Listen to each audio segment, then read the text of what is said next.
el principio era el Logos, la gran explosión, el primordial Om. La teoría de la gran explosión dice que el universo físico surgió vertiginosamente de un punto singular inimaginablemente denso y caliente, llamado una singularidad, 1000 millones de veces más pequeño que la cabeza de un alfiler. No dice el por qué ni el cómo. Cuanto más misterioso es algo, más asumimos que lo comprendemos.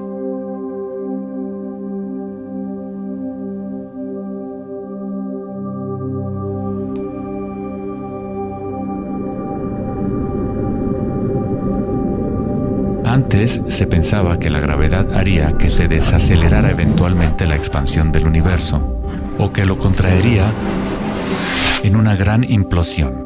Sin embargo, las imágenes del telescopio Hubble demuestran que la expansión del universo parece estar acelerándose, expandiéndose más y más desde su origen en la gran explosión. De alguna manera, hay más masa en el universo de la cual la física había predicho.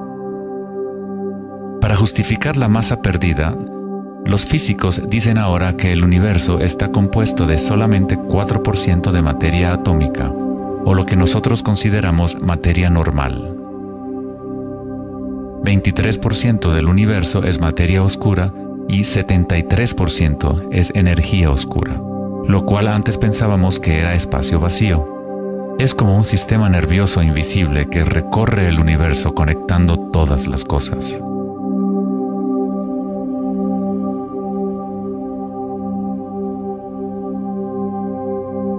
Los antiguos maestros védicos enseñaban Nada Brahma. El universo es vibración. El campo vibratorio es la raíz de toda experiencia espiritual e investigación científica verdaderas.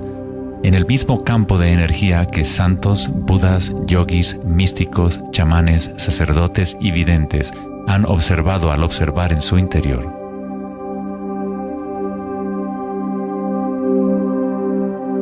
Se le ha denominado Akasha, el primordial Om, la red de joyas de Indra, la música de las esferas y miles de otros nombres a través de la historia.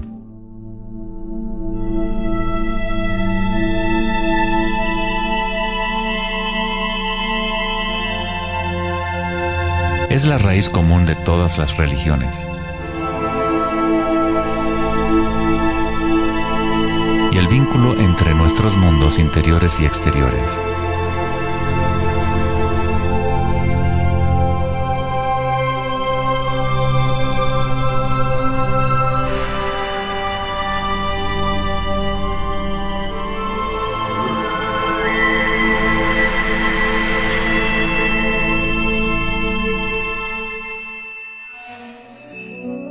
En el siglo III, el budismo Mahayana describió una cosmología no muy diferente a la física más avanzada de hoy en día. La red de joyas de Indra es una metáfora usada para describir una enseñanza védica mucho más antigua que ilustra la forma en que se teje la trama del universo. Indra, el rey de los dioses, dio a luz el sol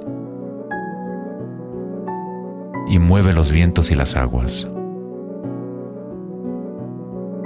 Imagina una telaraña que se extiende en todas las dimensiones.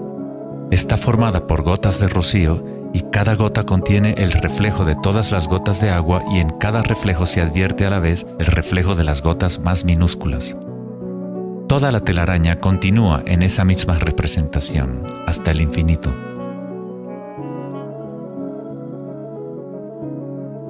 La red de Indra podría ser descrita como un universo holográfico, donde hasta el más mínimo rayo de luz contiene el patrón completo de la totalidad.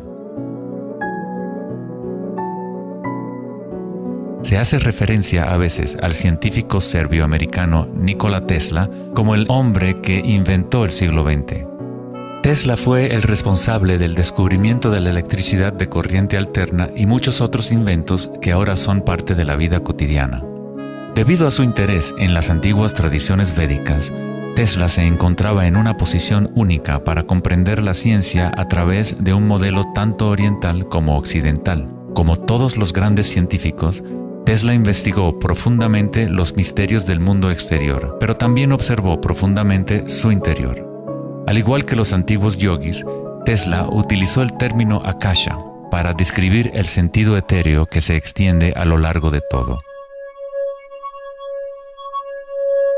Tesla estudió con Swami Vivekananda, un yogi que trajo las enseñanzas antiguas de India al occidente. En las enseñanzas védicas, akasha es el espacio en sí, el espacio que los otros elementos llenan, que existe simultáneamente con la vibración. Son inseparables. Akasha es el yin del yang del prana.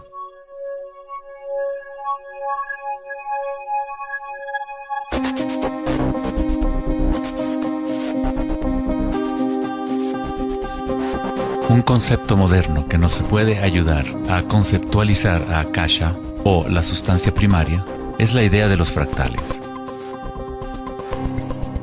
No fue sino hasta la década de los 80 que los avances en las computadoras nos permitieron visualizar y reproducir en realidad matemática los patrones de la naturaleza. El término fractal fue acuñado en 1980 por el matemático Benoit Mandelbrot, que estudió ciertas ecuaciones matemáticas simples de cuando se repiten, producen una serie interminable de cambios en las formas matemáticas o geométricas dentro de un marco limitado. Son limitadas, pero al mismo tiempo infinitas. Un fractal es una forma geométrica aproximada que se puede dividir en partes, cada una de las cuales es aproximadamente del tamaño de una copia reducida del patrón completo, una propiedad llamada autosemejanza. Los fractales de Mandelbrot han sido llamados las huellas digitales de Dios.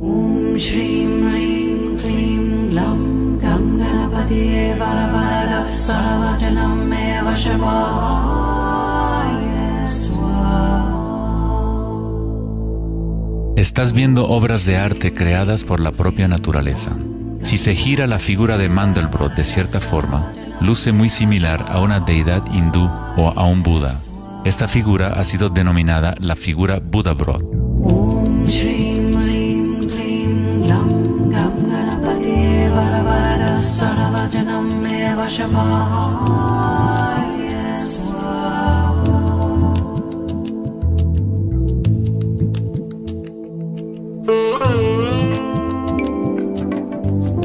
Si nos fijamos en algunas formas de arte y arquitectura antigua, veremos que los humanos hemos asociado la belleza y lo sagrado con patrones fractales desde hace ya mucho tiempo.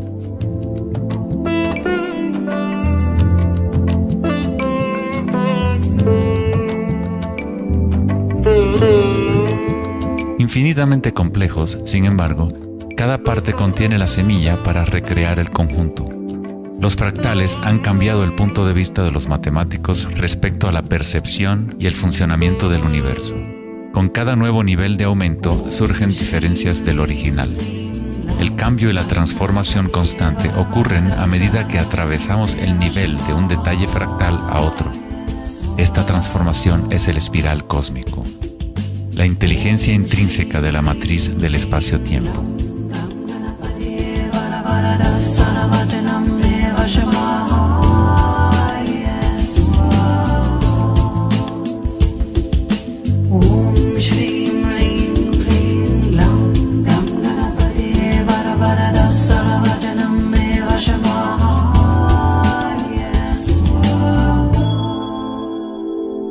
Los fractales son caóticos en su esencia, contienen ruido y orden. Cuando nuestras mentes reconocen o definen un patrón, nos enfocamos en él como si fuera una cosa. Tratamos de encontrar los patrones que consideramos bellos, pero a fin de sostenerlos en nuestras mentes, debemos apartar el resto del fractal.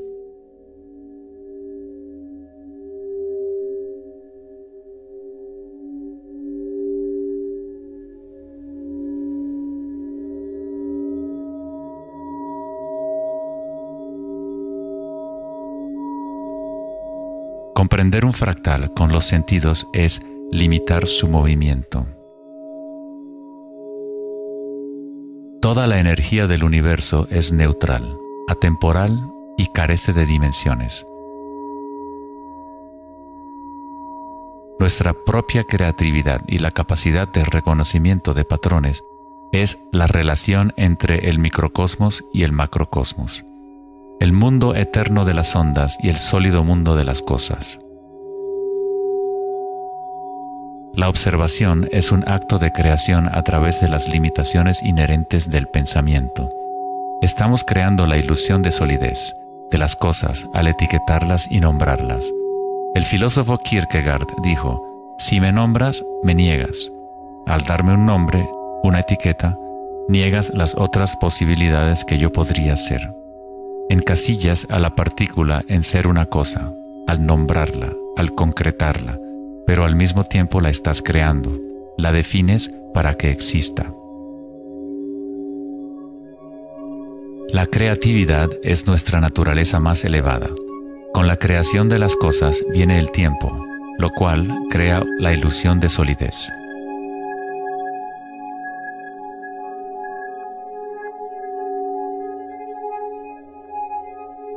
Einstein fue el primer científico en comprender que lo que nosotros consideramos espacio vacío no es la nada, posee propiedades y casi incalculables cantidades de energía son parte intrínseca de la naturaleza del espacio. El famoso físico Richard Feynman dijo en una ocasión: hay suficiente energía en un solo metro cúbico de espacio para hervir todos los océanos del mundo. Los meditadores avanzados saben que en el silencio se encuentra el mayor poder. Buda tenía otro término para la sustancia primaria. La llamaba kalapas. Las kalapas son como partículas u ondas minúsculas que están surgiendo y desapareciendo miles de millones de veces por segundo.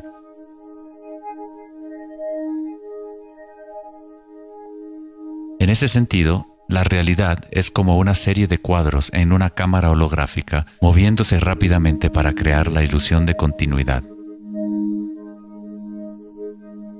Cuando la conciencia se queda completamente inmóvil, se comprende la ilusión, pues es la conciencia misma la que genera la ilusión.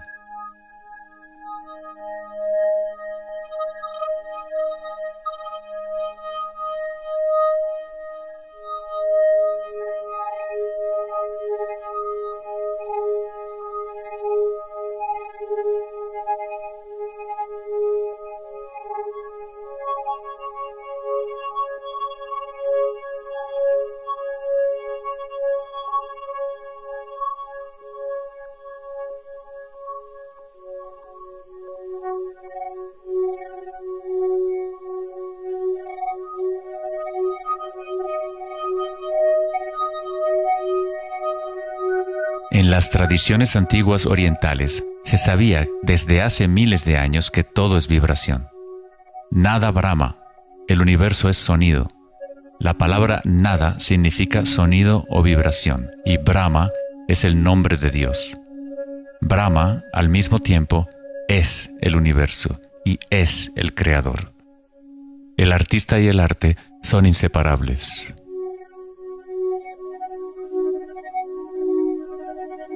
En los Upanishads, uno de los más antiguos registros de los seres humanos en la antigua India, se dice que Brahma, el creador, estaba sentado sobre una flor de loto, abrió los ojos y el mundo surgió.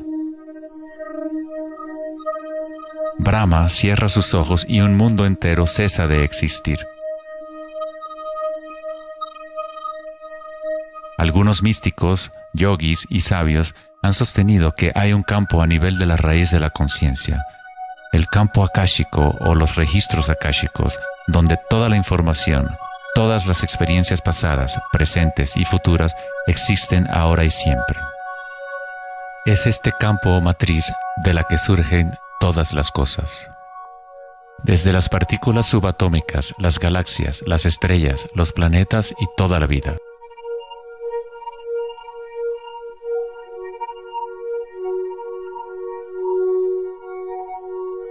Nunca ves nada en su totalidad, ya que todo está formado de capas y capas de vibración y está constantemente cambiando.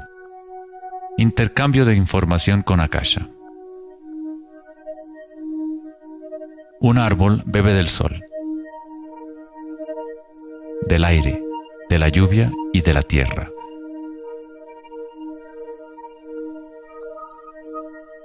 Un mundo de energía entra y sale de esta cosa llamada árbol. Cuando la mente pensante permanece en calma, observas la realidad tal como es.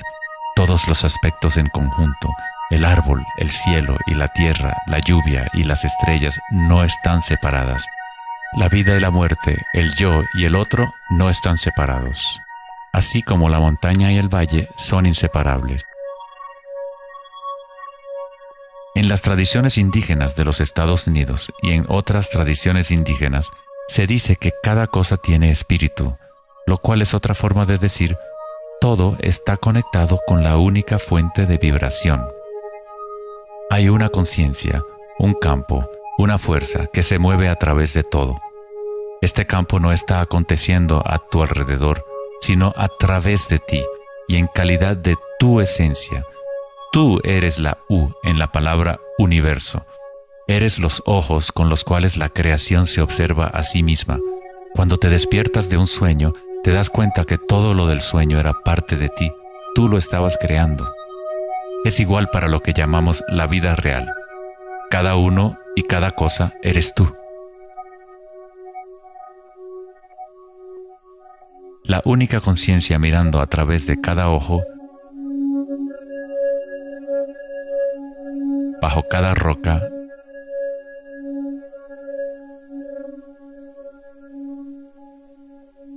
dentro de cada partícula.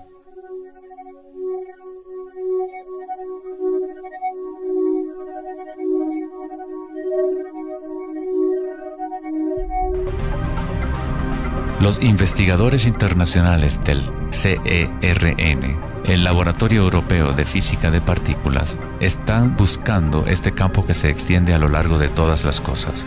Pero en lugar de mirar hacia adentro, miran al mundo físico externo. Científicos del laboratorio CERN en Ginebra, Suiza, anunciaron que habían encontrado el bosón de Higgs, o la partícula de Dios. Los experimentos del bosón de Higgs demostraron científicamente que un campo de energía invisible llena el vacío del espacio. El gran colisionador de hadrones del CERN consiste en un anillo de 17 millas de circunferencia en la que dos haces de partículas corren en direcciones opuestas, convergiendo y estrellándose casi a la velocidad de la luz. Los científicos observan lo que surge de las violentas colisiones.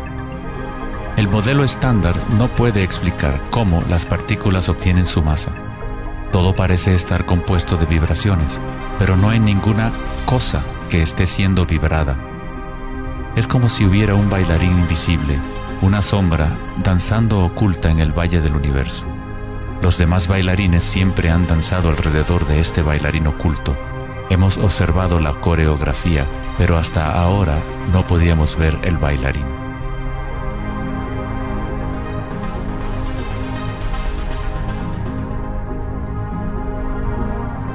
La denominada partícula de Dios, las propiedades de la materia básica del universo, el núcleo de toda la materia que constituiría la masa y la energía inexplicable que acciona la expansión del universo.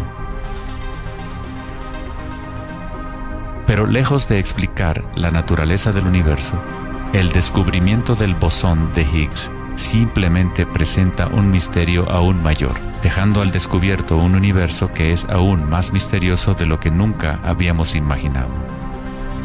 La ciencia se acerca al umbral entre la conciencia y la materia. El ojo con el cual observamos el campo primordial y el ojo con el cual el campo nos observa son uno y el mismo.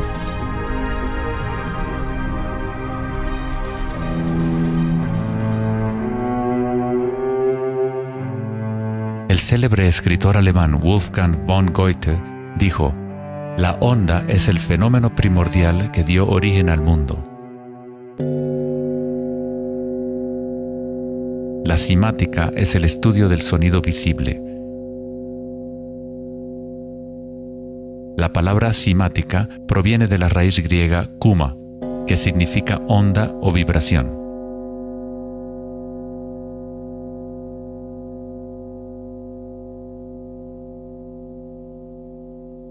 Uno de los primeros científicos occidentales que estudió con seriedad el fenómeno de las ondas fue Ernst Chladni, un músico y físico alemán que murió en el siglo XVIII.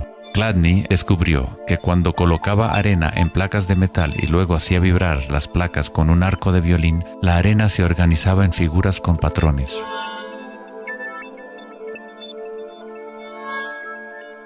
Diferentes formas geométricas aparecían dependiendo de la vibración producida. Chladni registró un catálogo completo de estas formas que se conocen como las figuras de Chladni. Muchos de estos patrones se pueden encontrar en todo el mundo de la naturaleza. Es el caso de las marcas distintivas de la tortuga o los patrones de manchas del leopardo.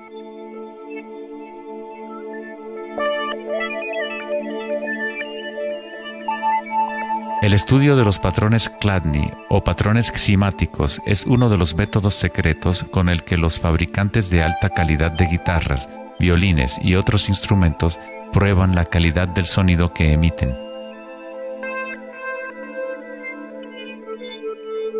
Hans Jenny expandió el trabajo de Chladni en los años 60 usando varios líquidos y amplificación electrónica para generar frecuencias de sonido, y así acuñó el término cimática.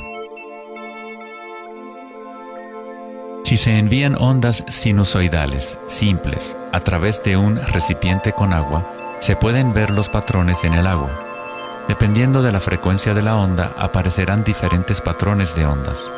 Cuanto más elevada sea la frecuencia, más complejo será el patrón. Estas formas son repetibles, no aleatorias. Cuanto más observas, más empiezas a ver cómo la vibración organiza la materia en formas complejas que comenzaron en simples ondas repetitivas. Esta vibración de agua tiene un patrón similar a un girasol.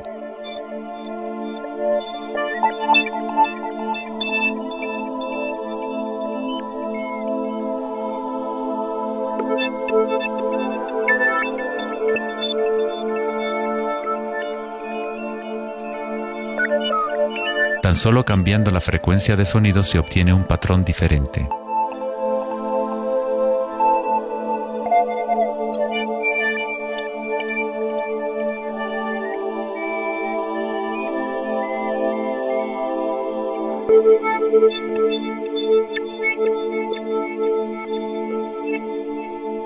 El agua es una sustancia muy misteriosa, es altamente impresionable. Es decir, puede recibir y retener la vibración. Debido a su capacidad y sensibilidad de resonancia elevada y a su disposición interna para resonar, el agua responde instantáneamente a todos los tipos de ondas acústicas. Agua y tierra vibrante constituyen la mayoría de la masa en las plantas y los animales. Es fácil observar cómo simples vibraciones en el agua pueden crear patrones reconocibles naturales, pero a medida que agregamos sólidos y aumentamos la amplitud, las cosas se ponen aún más interesantes. Al añadir almidón de maíz al agua, obtenemos fenómenos más complejos.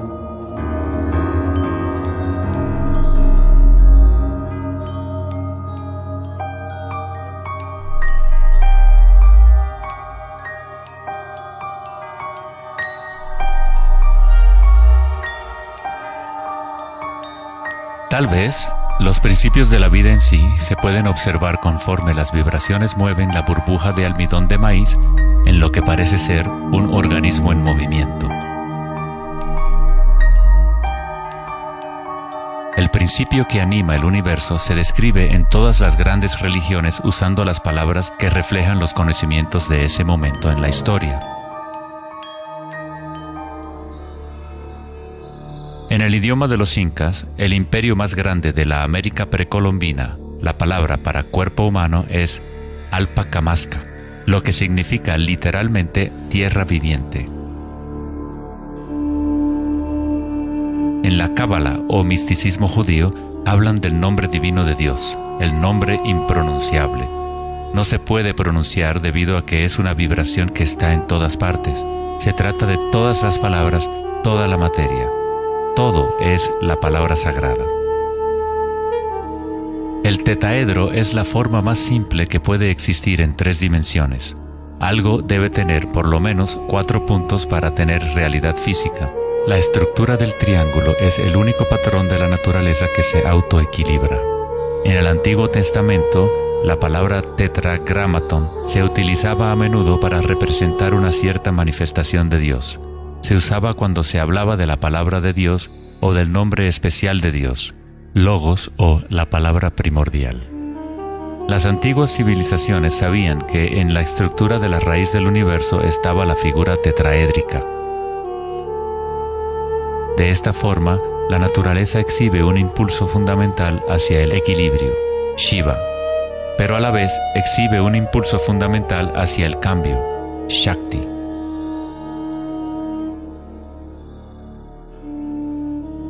En la Biblia, el Evangelio de Juan dice comúnmente, en el principio era la palabra, pero en el texto original el término utilizado fue logos. El filósofo griego Heráclito, quien vivió alrededor de 500 años antes de Cristo, se refirió al logos como algo fundamentalmente incognoscible, el origen de toda repetición, patrón y forma. Los filósofos estoicos que siguieron las enseñanzas de Heráclito identifican el término con el principio inspirador divino que impregna el universo.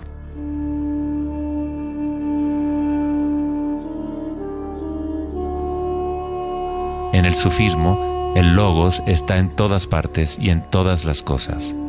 Es aquello de lo cual lo inmanifiesto se manifiesta.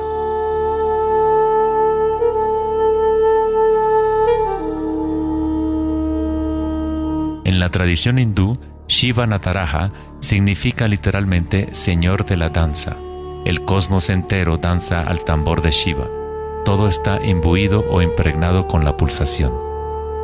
El mundo puede seguir evolucionando y cambiando solo mientras Shiva siga danzando. De otra forma, colapsa de regreso a la nada. Mientras que Shiva representa nuestra conciencia de espectadores, Shakti es la sustancia o la materia del mundo. Mientras que Shiva yace en meditación, Shakti trata de incitarlo a la danza. Como el yin y el yang, el bailarín y el baile existen como uno.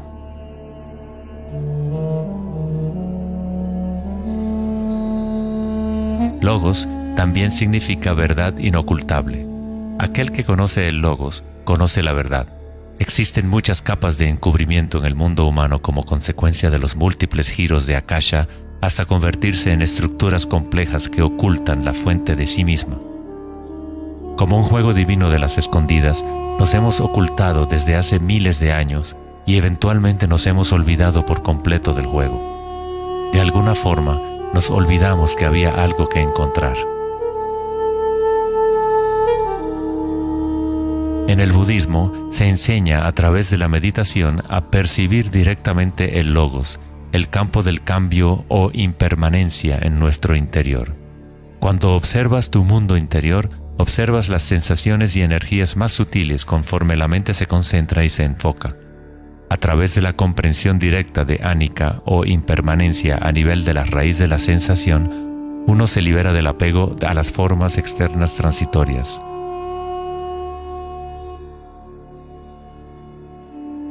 Una vez que tomamos conciencia de que hay un campo vibratorio que es la raíz común de todas las religiones, ¿cómo podemos decir mi religión? O este es mi Om primordial, mi campo cuántico.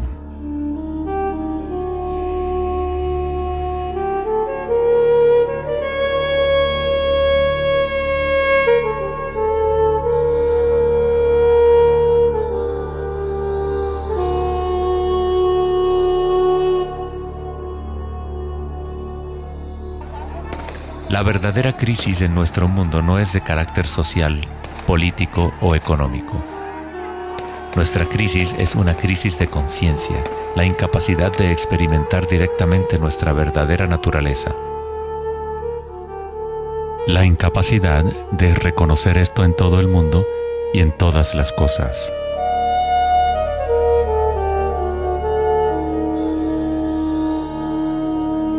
En la tradición budista, el bodhisattva es la persona con una naturaleza búdica despierta. Un bodhisattva se compromete a ayudar a despertar a cada ser en el universo, comprendiendo que solo hay una conciencia. Para despertar el verdadero ser, uno debe despertar a todos los seres.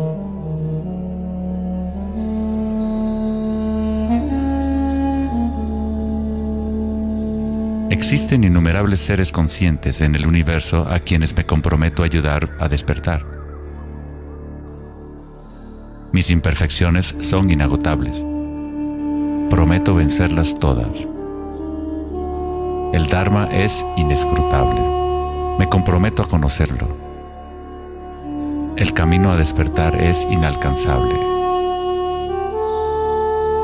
Me comprometo a alcanzarlo.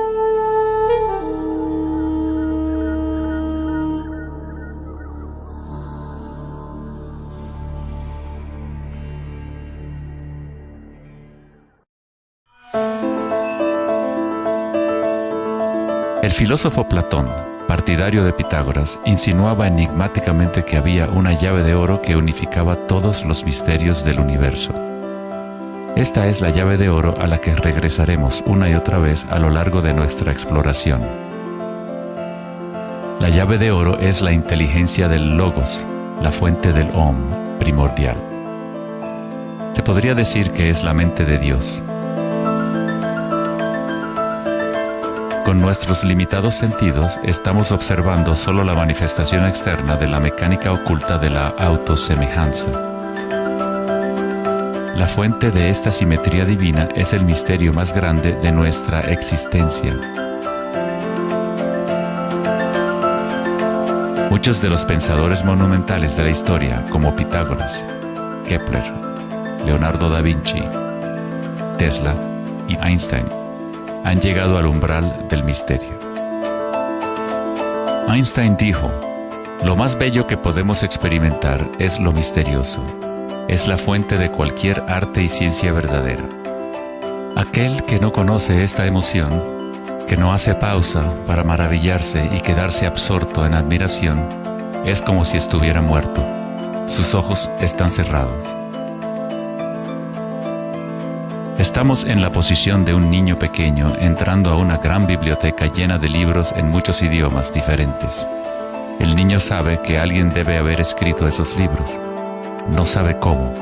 No entiende los idiomas en que están escritos. El niño sospecha ligeramente que hay un orden misterioso en la disposición de los libros, pero no sabe cuál es. A mí me parece que esa es la actitud, inclusive del ser humano más inteligente, hacia Dios. Vemos un universo maravillosamente ordenado que obedece ciertas leyes. Nuestras mentes limitadas no pueden comprender la misteriosa fuerza que mueve las constelaciones. Todo científico que observa detenidamente el universo y todo místico que observa profundamente su interior se encuentra tarde o temprano, cara a cara, con la misma cosa: la espiral primordial.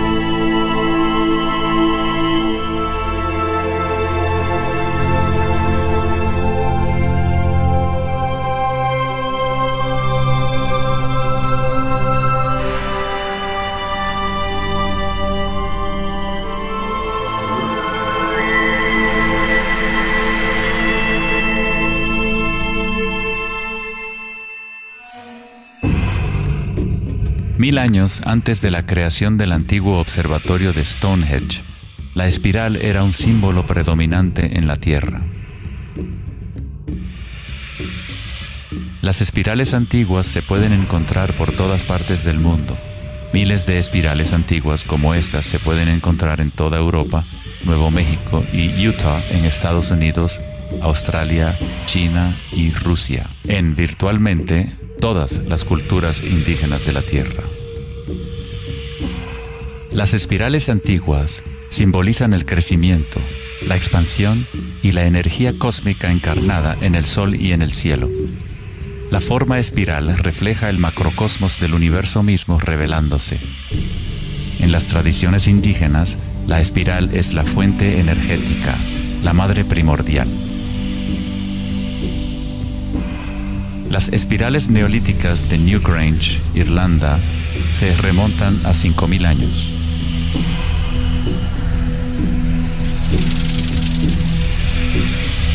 Tienen 500 años más que la Gran Pirámide de Giza y son igual de enigmáticas ante los observadores modernos.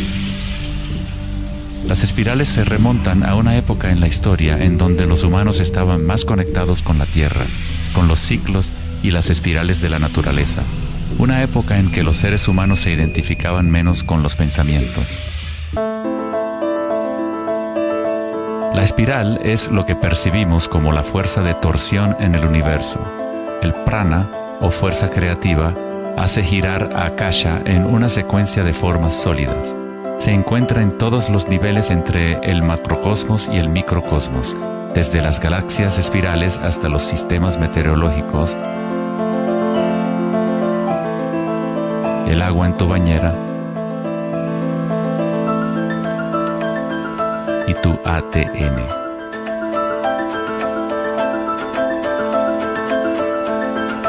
En la experiencia directa de tu propia energía, la espiral primordial no es una idea, sino más bien lo que hace posible toda condición e idea.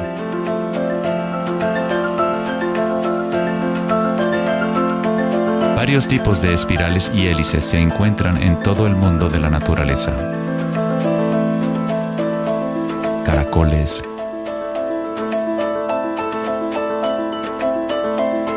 corales marinos,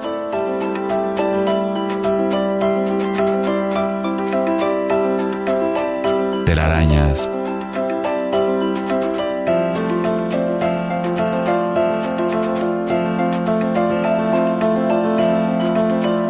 fósiles.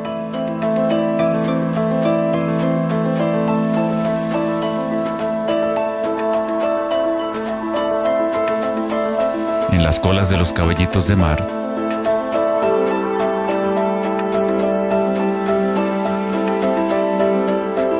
y en las conchas. Muchas espirales en la naturaleza se pueden observar como espirales logarítmicas o espirales en crecimiento. A medida que avanzas desde el centro de la espiral, las secciones son exponencialmente más grandes. Al igual que la red de joyas de Indra, las espirales logarítmicas son autosemejantes u holográficas, de manera que las características de cada parte reflejan el conjunto.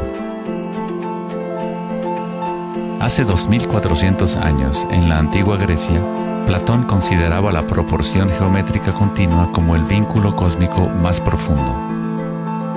La sección áurea, o número áureo, o proporción divina, era el secreto más grande de la naturaleza. La sección áurea puede expresarse como la relación de A más B a es igual a la relación de A B. Para Platón, el alma del mundo se vincula en una sola resonancia armónica. El mismo patrón pentagonal que existe en una estrella de mar o en una rebanada de quimbombo se puede observar en la trayectoria del planeta Venus trazada en el cielo nocturno durante un periodo de 8 años.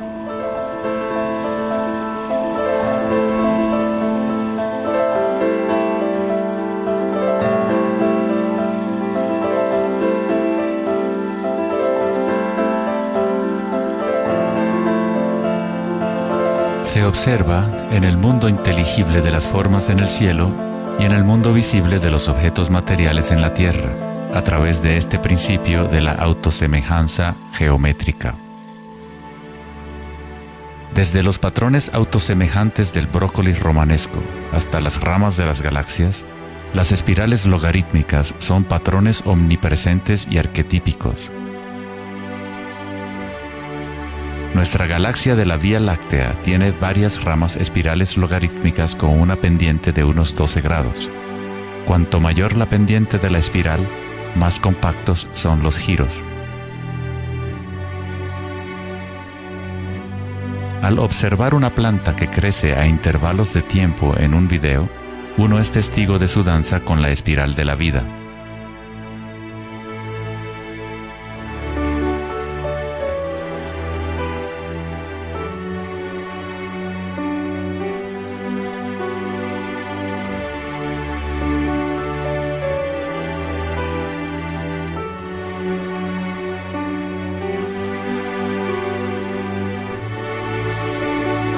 Una espiral dorada es una espiral logarítmica que crece hacia afuera, siguiendo el factor de la sección áurea. La sección áurea es una relación matemática especial que aparece una y otra vez en la naturaleza. El patrón que se observa a continuación se denomina la serie de Fibonacci o la secuencia de Fibonacci. La serie de Fibonacci se desarrolla de tal manera que cada número es la suma de los dos números anteriores. El matemático y astrónomo alemán Kepler descubrió que patrones autosemejantes de espirales son observables de la manera en la cual las hojas están dispuestas en los tallos de las plantas, o en el orden de los pétalos y los capullos de las flores. Leonardo da Vinci observó que el espacio en las hojas tenía a menudo forma de patrones espirales. Estos patrones se llaman filotaxis o patrones de disposición de las hojas.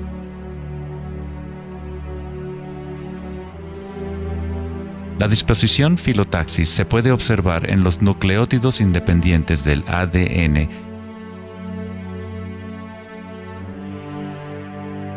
y en todo, desde los árboles genealógicos de conejos reproductores hasta en las piñas del pino, de los cactus a los copos de nieve, y en organismos simples como las diatomeas. Las diatomeas son uno de los tipos más comunes de fitoplancton, organismos unicelulares que sirven de alimento a numerosas especies en la cadena alimenticia.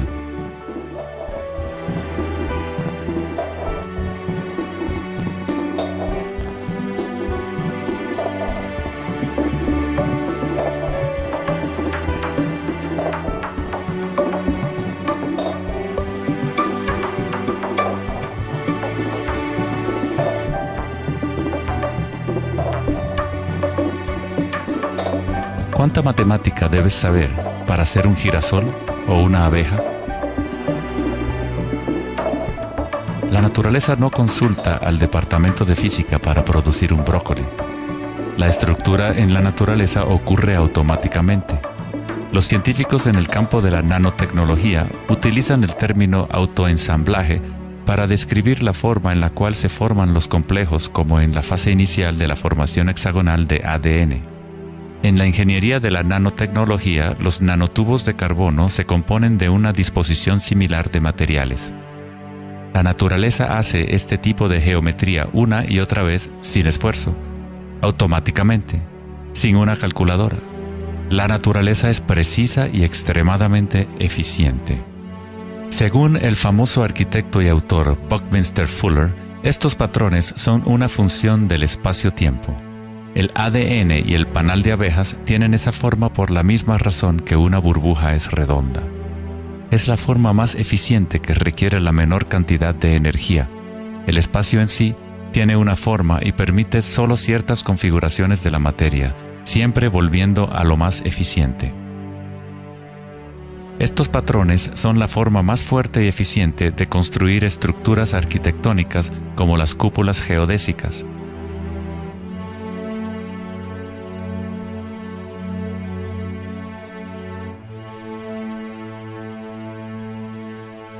Los patrones de espirales logarítmicas permiten la exposición máxima de las plantas a los insectos para la polinización. La máxima exposición a la luz solar y la lluvia que les permite llevar el agua de manera eficiente y en espiral hacia sus raíces. Las aves rapaces utilizan el patrón de espiral logarítmica para acechar a su próxima presa. Volar en espiral es la forma más eficiente de cazar.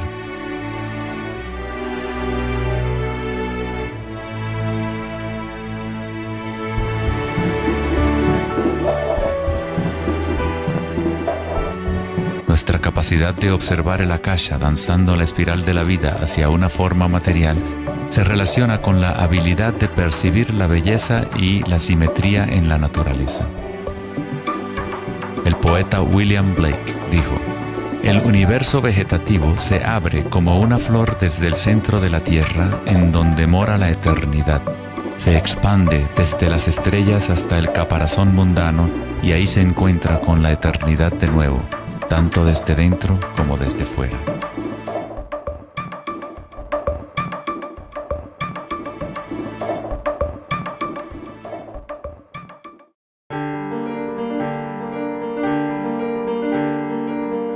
estudio de los patrones en la naturaleza no es algo familiar en el mundo occidental, pero en la antigua China, esta ciencia es conocida como Li.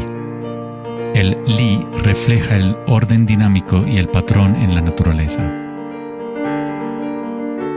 Pero no es considerado algo estático, congelado o inmutable como un mosaico.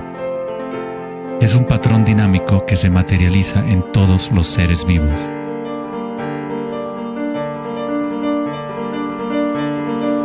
Las arterias de las hojas, las marcas de las tortugas y los patrones de vetas en las rocas son todas expresiones del lenguaje secreto de la naturaleza y del arte. El laberinto es uno de los muchos patrones de Li. Se encuentran en las estructuras de los corales, en hongos como el morel,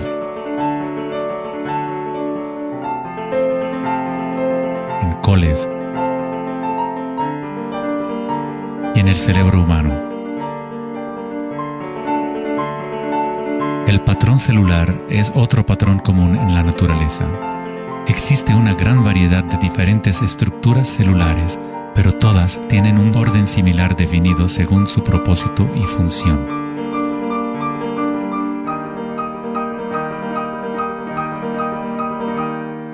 Es fácil quedarse fascinado ante el juego constante de formas, pero lo más interesante es que ciertas formas arquetípicas parecen estar entretejidas en la trama de la naturaleza. El patrón de ramificación es otro patrón Li, o modelo arquetípico observable en todos los niveles y en todas las escalas fractales.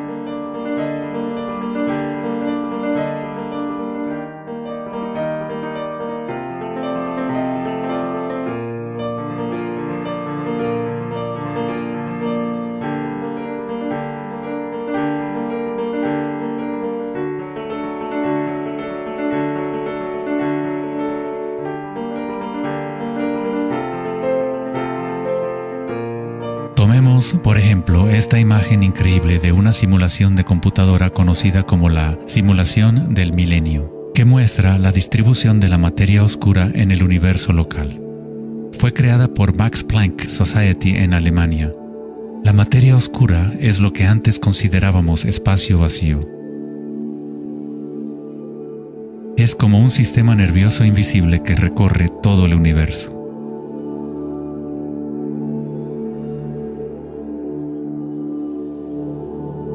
El universo es literalmente como un cerebro gigante. Está constantemente utilizando un tipo de energía oscura u oculta que solo hasta ahora la ciencia empieza a entender. A través de esta red inmensa, la insondable energía se mueve proporcionando el impulso para la expansión y el crecimiento del universo.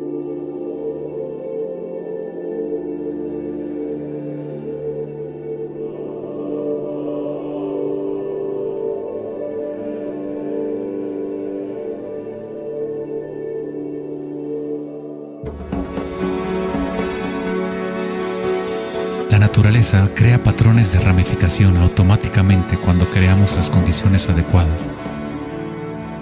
La naturaleza es una máquina generadora de arte o un motor creador de belleza. Aquí, la electricidad se utiliza para hacer crecer las ramas de cristal plata. El metraje es en intervalos de tiempo a medida que crecen durante varias horas. Los cristales se forman sobre el cátodo de aluminio cuando los iones se depositan por electrólisis a partir de una solución de nitrato de plata. La formación es autoorganizadora. Estás viendo arte generado por la propia naturaleza. Johann Wolfgang von Goethe dijo: "La belleza es una manifestación de las leyes secretas de la naturaleza, que de otra manera estarían ocultas para nosotros por siempre". En este sentido, todo en la naturaleza está vivo, organizándose a sí mismo. Cuando se usa alto voltaje en la ramificación fractal, esto se vuelve todavía más obvio. Está sucediendo en tiempo real.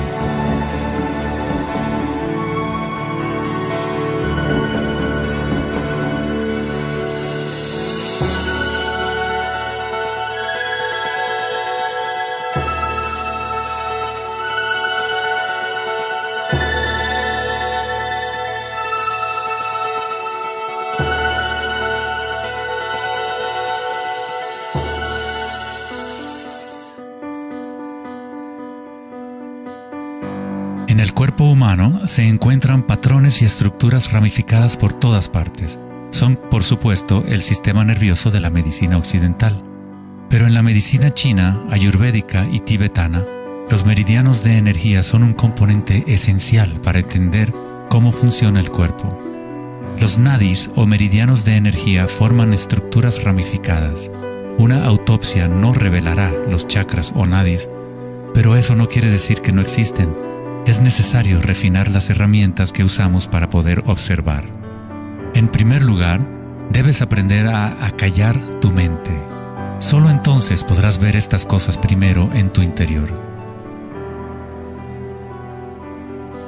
En la teoría eléctrica, cuanta menos resistencia haya en un cable, más fácilmente puede transportar energía. Al cultivar la ecuanimidad a través de la meditación, se crea un estado de no resistencia en tu cuerpo. Prana o chi, o energía interna, es simplemente tu vitalidad interior. Lo que sientes cuando tomas conciencia desde el interior del cuerpo. Los hilos sutiles de tu cuerpo que transportan el prana, los nadis, logran mover más y más energía pránica a través de los chakras. El cableado se hace más fuerte a medida que lo usas, pues permites que la energía fluya. Donde quiera que haya conciencia, el chi o energía comenzará a fluir y prosperarán las conexiones físicas. En el sistema nervioso y el cerebro, los patrones físicos de cableado se establecen por repetición. Si prestas atención continuamente a lo que está en tu interior y reduces la resistencia a las sensaciones que están experimentando, incrementas tu capacidad energética.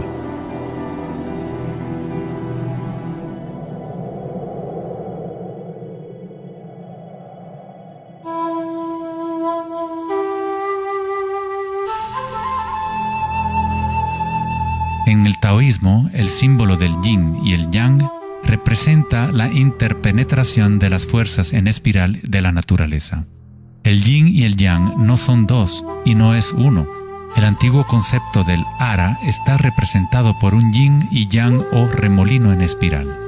Es el centro de energía localizado en el abdomen, debajo del ombligo. Ara significa literalmente mar u océano de energía. En China, el ara es llamado el Dantien inferior. En muchas formas de artes marciales asiáticas, se dice que el guerrero con ara fuerte es imparable. En la tradición samurái, una forma de suicidio ritual o seppuku era el harakiri. Esto significa traspasar tu propio ara, desconectando el chi o canal de energía. Moverse desde este centro crea el movimiento enraizado y lleno de gracia que se ve no solo en las artes marciales,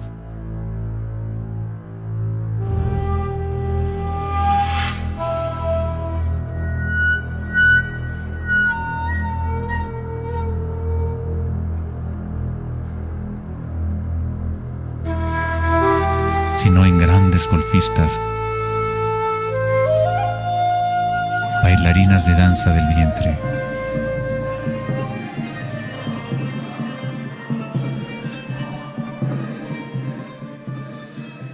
y derviches giradores sufíes. La esencia del ara es la cultura de la conciencia disciplinada, enfocada en un solo punto, la quietud del ojo del huracán.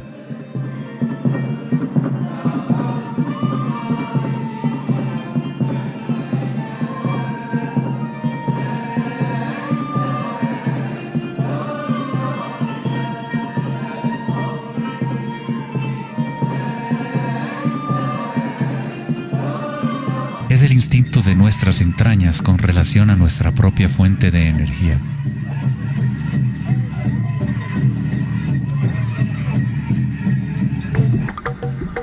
Una persona con buena ara está conectada con la tierra y con la sabiduría intuitiva que conecta a todos los seres.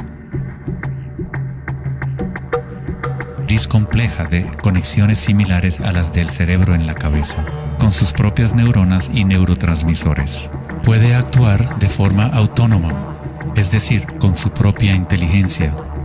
Se podría decir que el cerebro intestinal es una versión fractal del cerebro de la cabeza.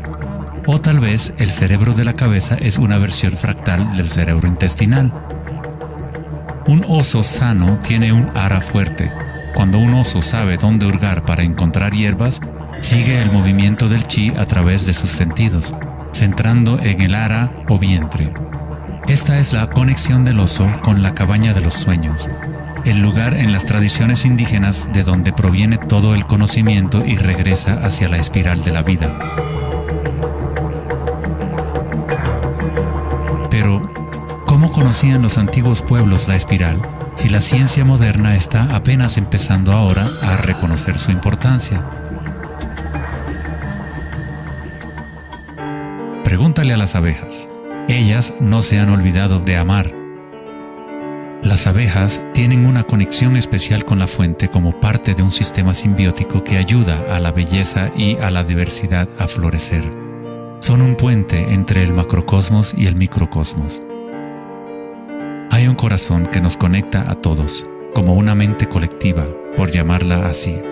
Al igual que un cerebro abierto, la colmena envía sus sueños al mundo para manifestarse.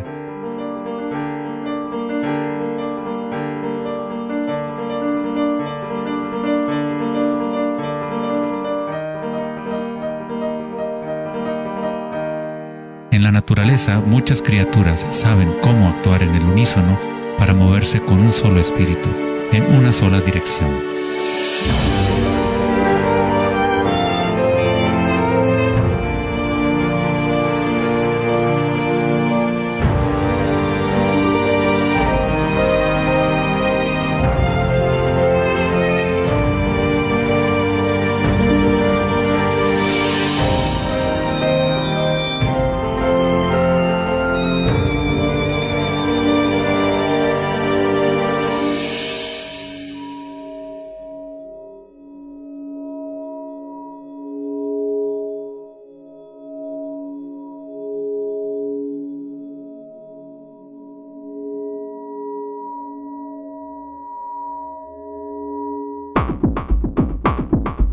Pero no todos se benefician de las otras especies a su alrededor.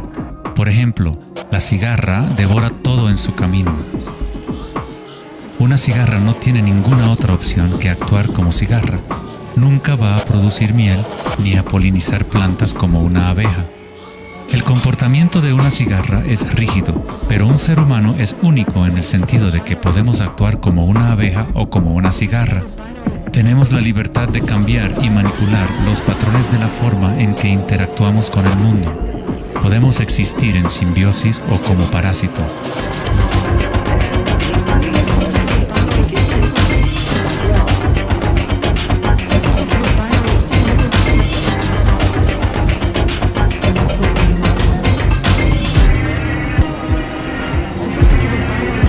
Hoy en día, los seres humanos tratan de entender la espiral con la mente racional, pero nunca ha sido el pensamiento el que nos conecta con la espiral de la vida.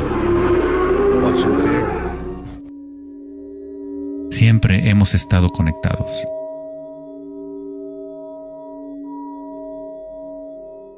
El pensamiento ha sido lo que nos ha mantenido en la ilusión de la separación dentro de nuestras propias identidades.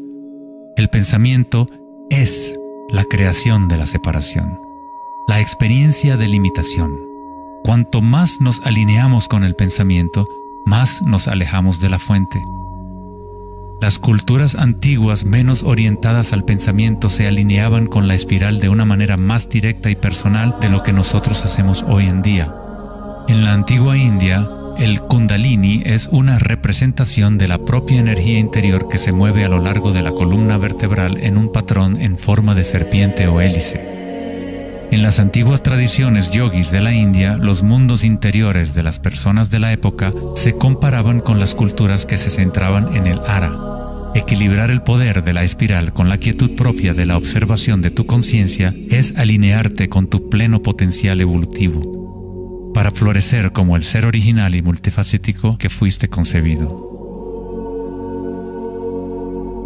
Ida, el femenino o canal lunar, está conectado al cerebro derecho y Pingala, el canal masculino o solar, está conectado al cerebro izquierdo. Cuando estos dos canales están en equilibrio, la energía fluye hasta un tercer canal, Sushumna, en el centro de la columna vertebral, energizando los chakras y desbloqueando nuestro pleno potencial evolutivo. La palabra chakra es una antigua palabra sánscrita que significa rueda de energía. El Kundalini es nada menos que la espiral primordial que, como una danza, hace emerger tu vida humana a la existencia. Es un orden diferente de energía al que normalmente conocemos, como un puente de materia bruta para las energías más sutiles. Tú eres ese puente. El Kundalini no es una energía que pueda ser forzada a través de la voluntad, el esfuerzo ni la fricción. Es similar a cultivar una flor. Todo lo que podemos hacer como buenos jardineros es preparar la tierra y las condiciones adecuadas y luego dejar que la naturaleza siga su curso. Si obligas a una flor a florecer prematuramente, la destruyes. La flor crece con su propia inteligencia, con su propia guía de organización.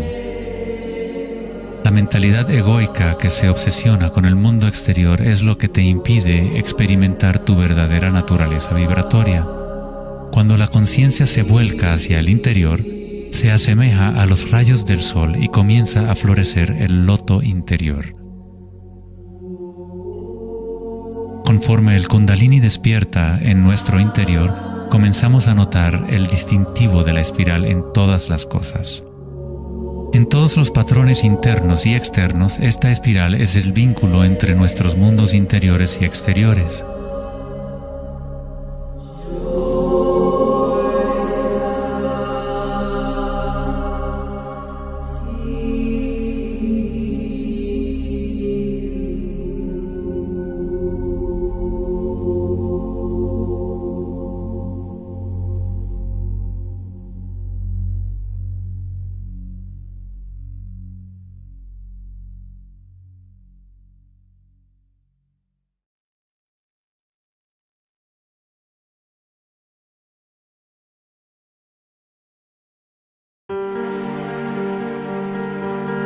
Antes de los albores de la civilización occidental y del lenguaje escrito, la ciencia y la espiritualidad no eran dos cosas separadas. En las enseñanzas de las grandes tradiciones antiguas, la búsqueda externa de conocimiento y certeza era compensada por un sentimiento interior de impermanencia y comprensión intuitiva de la espiral del cambio. A medida que el pensamiento científico se hizo más predominante y la información se fue multiplicando, comenzó la fragmentación en nuestros sistemas de conocimiento. El incremento de la especialización significaba que menos personas eran capaces de ver el panorama general, de sentir e intuir la estética del sistema en su conjunto. Nadie se preguntaba, ¿será que todo este razonamiento es bueno para nosotros? La sabiduría antigua está aquí entre nosotros, oculta a plena vista. Pero estamos demasiado preocupados con nuestros pensamientos como para reconocerla. Esta sabiduría olvidada es la manera de restablecer el equilibrio entre lo interno y lo externo, el yin y el yang, entre la espiral del cambio y la quietud de nuestro centro.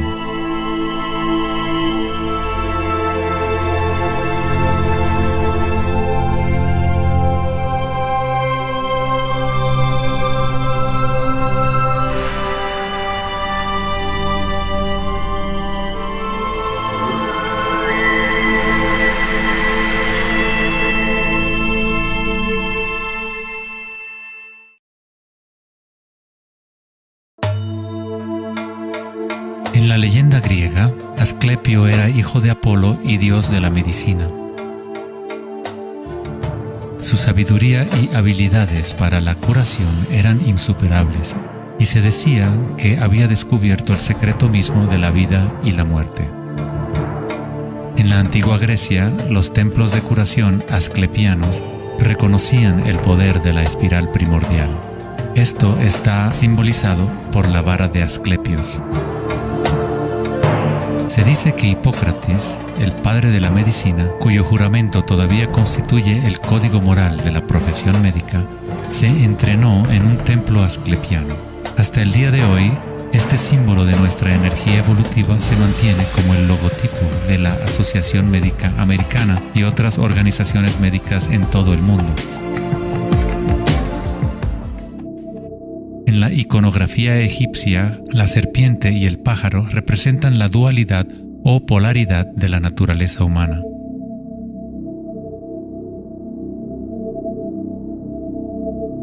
La serpiente en dirección descendiente es la espiral manifestada y la energía evolutiva del mundo.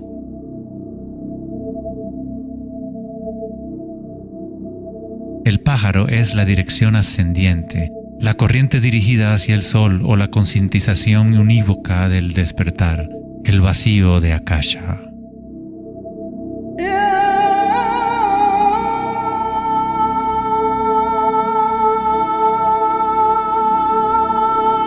Faraones y dioses son representados con su energía despierta, en donde la serpiente Kundalini asciende por la columna vertebral y traspasa el chakra ajna entre los ojos. Esto se denomina el ojo de Horus. En la tradición hindú, el bindi también representa el tercer ojo, la conexión divina con el espíritu.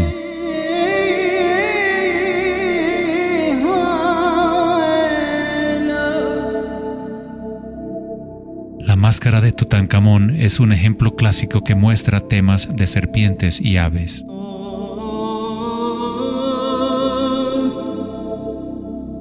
Las tradiciones mayas y aztecas combinan a la serpiente y al pájaro en un solo dios, Quetzalcóatl o Kukulcán.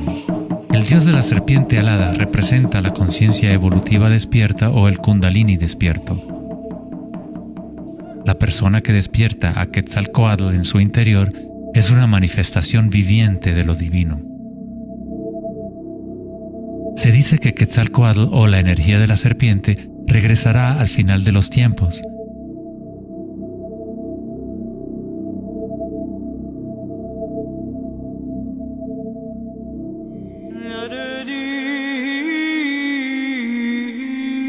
Los símbolos de la serpiente y las aves se pueden también encontrar en el cristianismo. Su significado real podría estar codificado de una manera más profunda, pero el significado es el mismo que en otras tradiciones antiguas. En el cristianismo, el pájaro o paloma que se ve a menudo sobre la cabeza de Cristo representa al Espíritu Santo o Kundalini Shakti a medida que asciende al sexto chakra y más allá. Los místicos cristianos llaman al Kundalini por otro nombre, Espíritu Santo. En Juan 3:14 dice: así como Moisés levantó la serpiente en el desierto, así también es necesario que el Hijo del Hombre sea levantado. Jesús y Moisés despertaron su energía Kundalini, trayendo el despertar de la conciencia a las fuerzas inconscientes reptilianas que rigen los deseos del ser humano. Se dice que Jesús pasó 40 días y 40 noches en el desierto, durante los cuales fue tentado por Satanás. De igual forma, Buda fue tentado por Mara cuando estaba sentado en busca de la iluminación bajo el árbol Bodhi o árbol de la sabiduría. Tanto Cristo como Buda tuvieron que alejarse de la tentación de los placeres sensoriales y mundanos.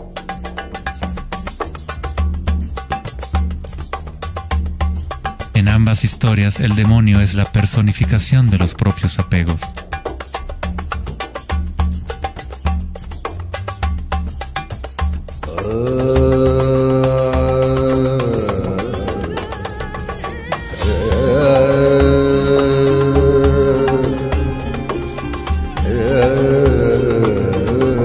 Si leemos la historia de Adán y Eva a través de la luz de las tradiciones védicas y egipcias, descubrimos que la serpiente que vigila el árbol de la vida es el Kundalini. La manzana representa el encanto y la tentación del mundo sensorial externo. Distrayéndonos del conocimiento del mundo interior, del árbol del conocimiento interior,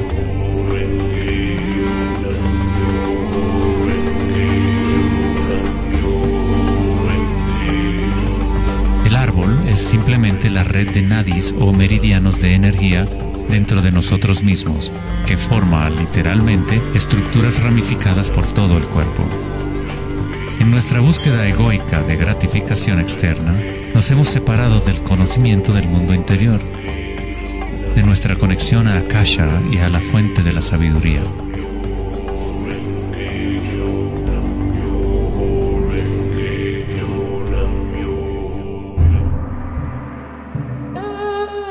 Muchos de los mitos históricos del mundo sobre dragones pueden interpretarse como metáforas de las energías internas de las culturas de las cuales forman parte. En China, el dragón sigue siendo un símbolo sagrado que representa la felicidad. Al igual que los faraones egipcios, los antiguos emperadores chinos que habían despertado sus energías evolutivas fueron representados por la serpiente alada o dragón. El tótem real del emperador de Jade o el emperador celestial muestra un balance similar a los canales de Ida y Pingala. El yin y el yang del taoísmo es el despertar del centro pineal, o como lo denomina el taoísmo, el Dantien superior.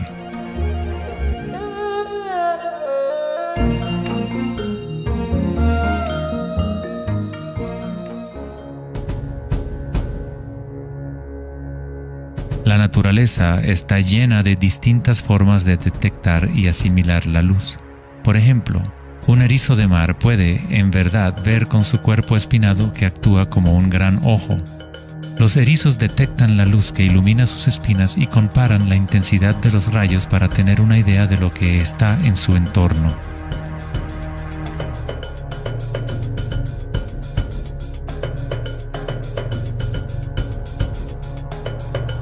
Las iguanas verdes y otros reptiles tienen un ojo parietal o glándula pineal en la parte superior de la cabeza que utilizan para detectar depredadores desde arriba.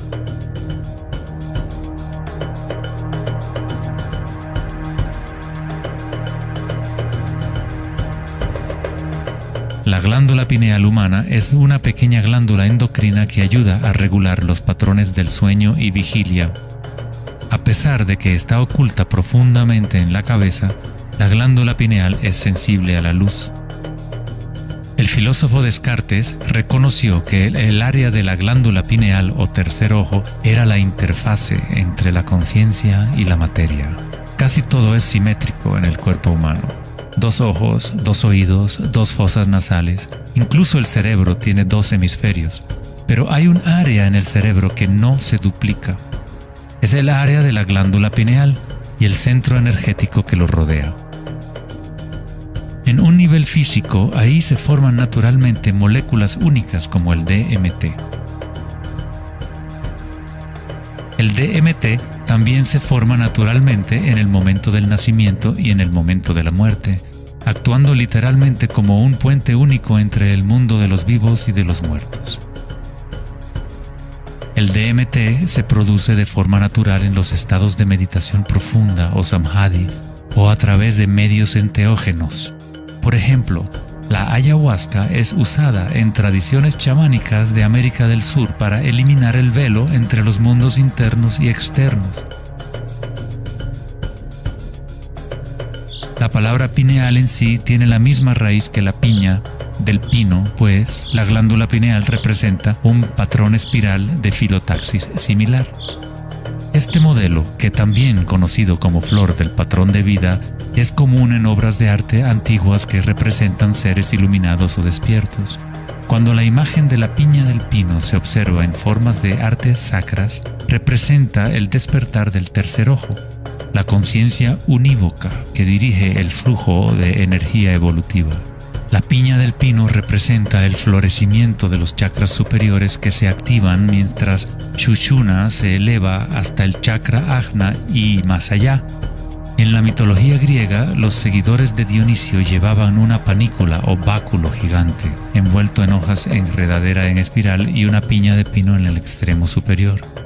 Una vez más, representa la energía de Dionisio o Kundalini Shakti, mientras asciende por la columna vertebral al cuerpo pineal del sexto chakra.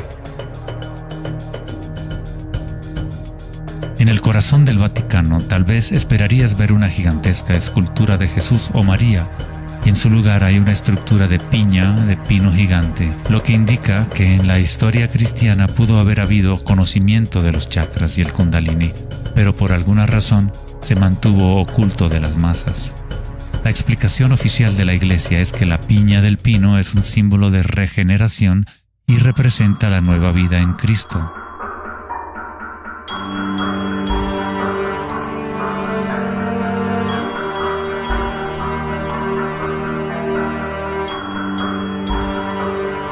El filósofo y místico del siglo XIII, Meister Eckhart, dijo: "El ojo con el que veo a Dios y el ojo con el que Dios me ve es el mismo". En la Biblia del Rey Jacobo, Jesús dijo: "La luz del cuerpo es el ojo, y si por lo tanto tienes un solo ojo, tu cuerpo entero se llenará de luz".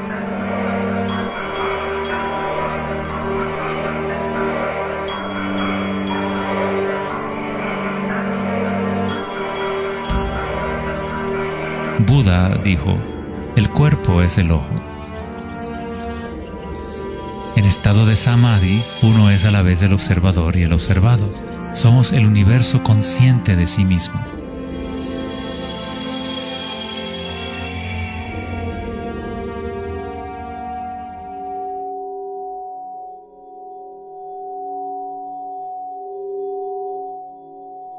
Cuando el kundalini se activa, estimula el sexto chakra y el centro pineal, y esta zona empieza a recuperar algunas de sus funciones evolutivas. La meditación en la oscuridad ha sido utilizada durante miles de años como una forma de activar el sexto chakra en el área de la glándula pineal. La activación de este centro nos permite ver la luz interior. Ya sea el yogi proverbial o el chamán en retiro profundo en una cueva, un taoísta, un iniciado maya o un monje tibetano, todas las tradiciones incorporan un periodo de tiempo durante el cual uno entra en la oscuridad. La glándula pineal es la puerta a la experiencia directa de la propia energía sutil. El filósofo Nietzsche dijo: "Si miras fijamente al abismo durante el tiempo suficiente, eventualmente descubrirás que el abismo te mira fijamente de regreso". Los dólmenes o las antiguas tumbas en formas de pórtico se encuentran entre las estructuras más antiguas que quedan en la Tierra. La mayoría datan del periodo neolítico de 3000 a 4000 años antes de Cristo, y algunos en Europa occidental tienen 7000 años de antigüedad. El dolmen se utilizaba para entrar en meditación perpetua como una forma para los humanos de formar un puente entre el mundo exterior e interior.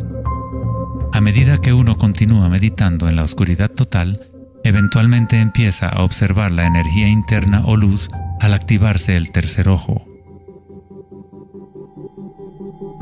Los ritmos circadianos que se rigen por el sol y los canales de la luna dejan de controlar las funciones del cuerpo y se establece un nuevo ritmo.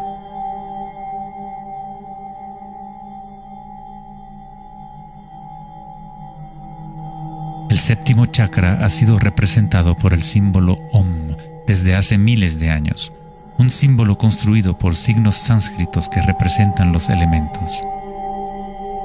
Cuando el kundalini se eleva más allá del sexto chakra, se empieza a crear un halo de energía. Los halos aparecen constantemente en las pinturas religiosas de diferentes tradiciones en todas partes del mundo.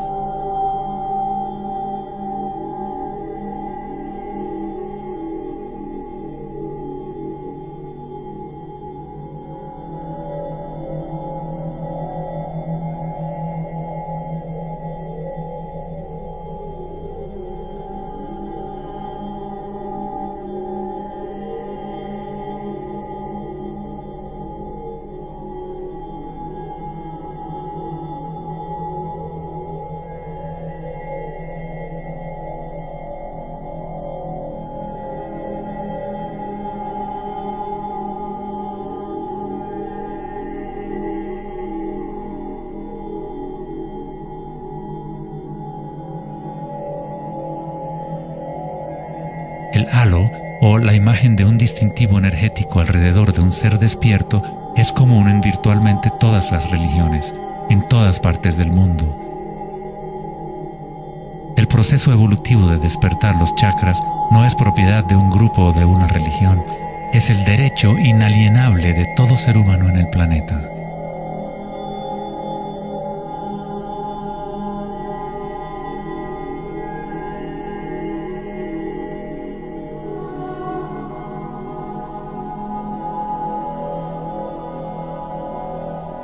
El chakra de la corona es la conexión con lo divino, aquello que está más allá de la dualidad, más allá del nombre y la forma. Akenatón fue un faraón cuya esposa era Nefertiti. Era llamado el Hijo del Sol. Él descubrió Atón, o la palabra de Dios en su interior, uniendo el Kundalini y la conciencia.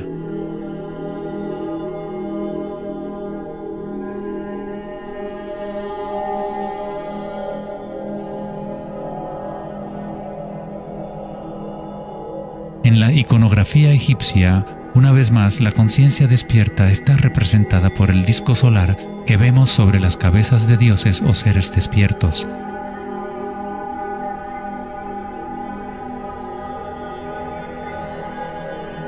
En las tradiciones hindú y yógica, se denomina Sahasrara a ese halo, el loto de 1000 pétalos.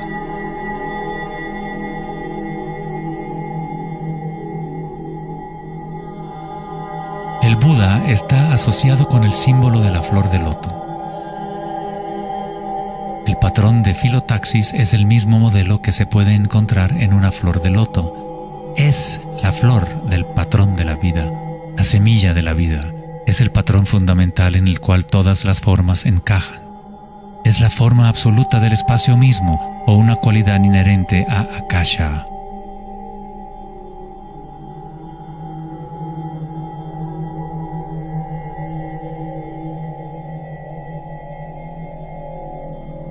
En un momento de la historia, el símbolo de la flor de la vida predominaba por toda la tierra. La flor de la vida se encuentra custodiada por leones en lugares más sagrados de China y otras partes de Asia.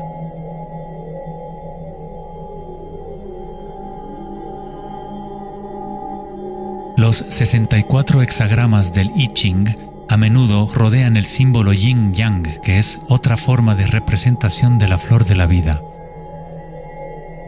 En el interior de la flor de la vida está la base geométrica de todos los sólidos platónicos, de esencialmente cualquier forma que pueda existir. La antigua flor de la vida empieza con la geometría de la estrella de David, o triángulos con sus caras hacia arriba y hacia abajo. En tridimensional serían estructuras tetaédricas. Este símbolo es un yantra, una especie de programa que existe en el universo, la máquina que genera nuestro mundo fractal. Los yantras se han utilizado como herramientas para despertar la conciencia durante miles de años. La forma visual del yantra es una representación externa de un proceso interno de desarrollo espiritual.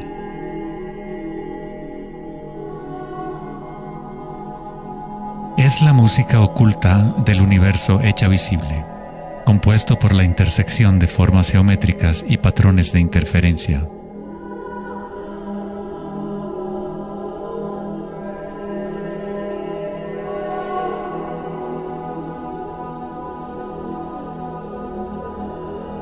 Cada chakra es un loto, un yantra, un centro psicofisiológico a través del cual el mundo puede ser experimentado.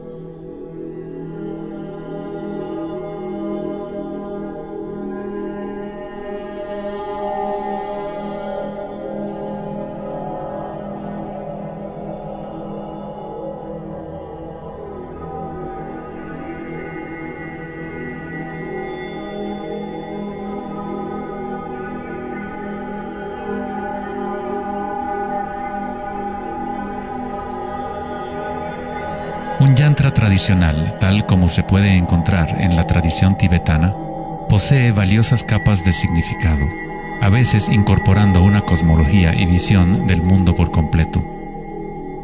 El yantra es un patrón en constante evolución que trabaja a través del poder de la repetición o iteración de un ciclo. El poder del yantra está casi perdido en el mundo de hoy, ya que buscamos significado solo en la forma externa y no lo conectamos a nuestras energías internas a través de la intención.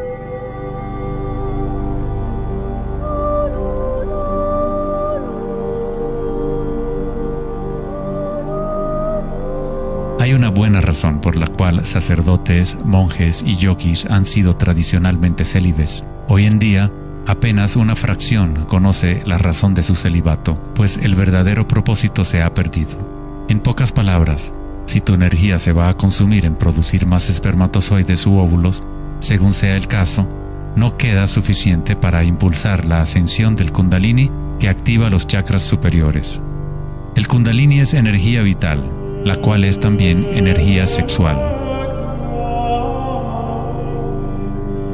Cuando la conciencia se enfoca menos en deseos animales y se coloca en los objetos que reflejan los chakras superiores, esta energía fluye de regreso a la médula espinal ascendiendo hacia esos chakras.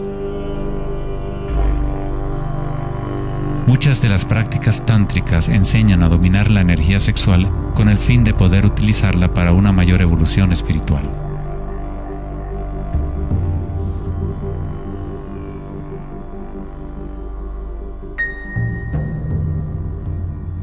Tu estado de conciencia crea las condiciones adecuadas para que tu energía pueda crecer. Entrar en un estado de conciencia no requiere de tiempo. Como dice Eckhart Tolle, la conciencia y la presencia siempre suceden en el ahora. Si estás tratando de hacer que algo suceda, entonces estás creando resistencia hacia lo que es. Es la eliminación de toda resistencia lo que permite que la energía evolutiva se desarrolle. En la tradición yógica antigua, las posturas de yoga se han utilizado para preparar el cuerpo para la meditación. El Hatha Yoga nunca fue enseñado como un régimen de ejercicio, sino como una forma de conectar nuestro mundo interior y exterior. La palabra sánscrita Hatha proviene de las raíces Sol A y Luna Ta. En el Yoga Sutra original de Pantajali, el propósito de las 8 ramas del yoga es igual al noble sendero de 8 facetas del Buda, para la liberación del sufrimiento. Cuando las polaridades del mundo dual están en equilibrio, surge un tercer elemento. Nos encontramos con la misteriosa llave dorada que abre las fuerzas evolutivas de la naturaleza. Esta síntesis de los canales del Sol y la Luna es nuestra energía evolutiva.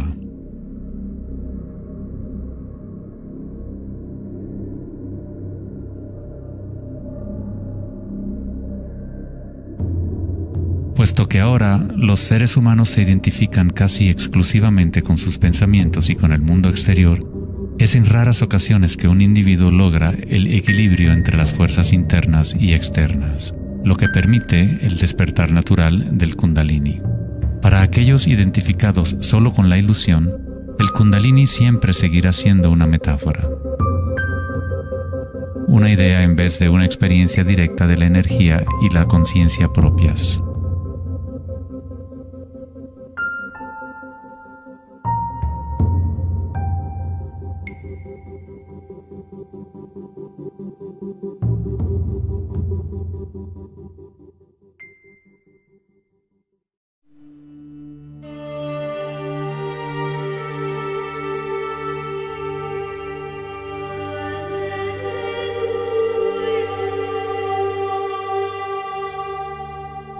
La vida, la libertad y la búsqueda de la felicidad.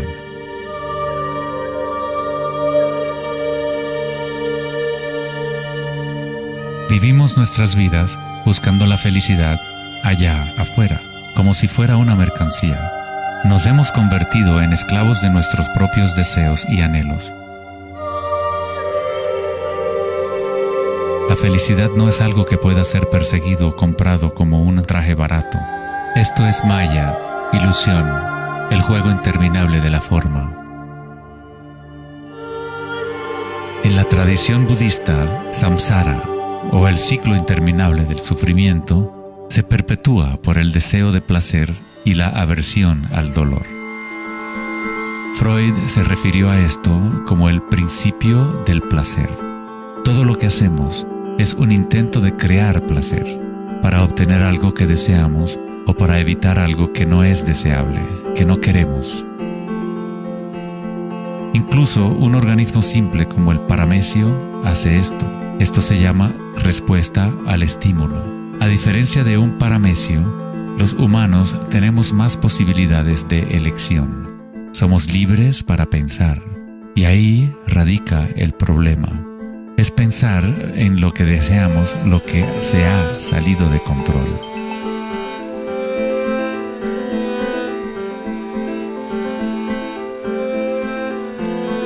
Safety systems armed.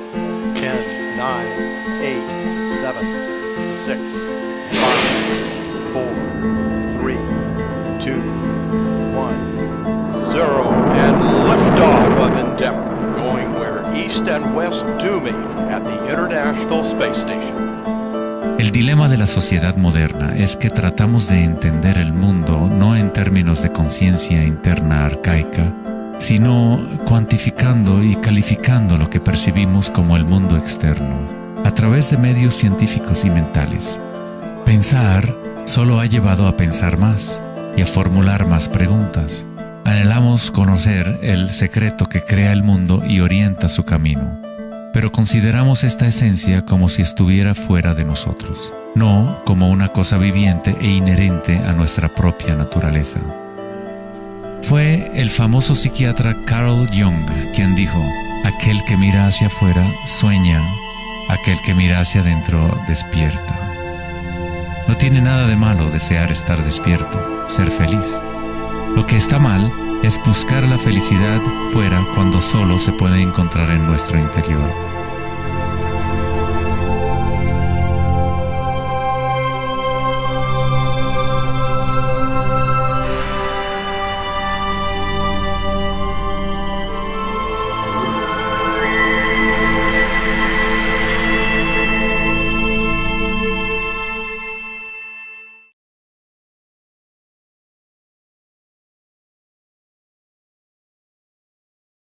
Más allá del pensamiento.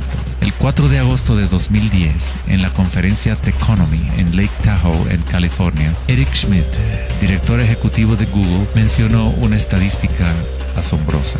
Cada 2 días creamos la misma cantidad de información que hemos creado desde los albores de la civilización hasta el año 2003. Es algo así como 5 exabytes de datos. Nunca en la historia de la humanidad hemos usado tanto la mente y nunca había habido tanta confusión en el planeta. ¿Podría ser que cada vez que pensamos en una solución a un problema, creamos 2 problemas más? ¿De qué sirve pensar tanto si no conduce a una mayor felicidad? ¿Somos más felices? ¿Más ecuánimes? ¿Más alegres como resultado de tanto pensar? O quizás nos aísla, nos desconecta de una experiencia más profunda y más significativa de la vida.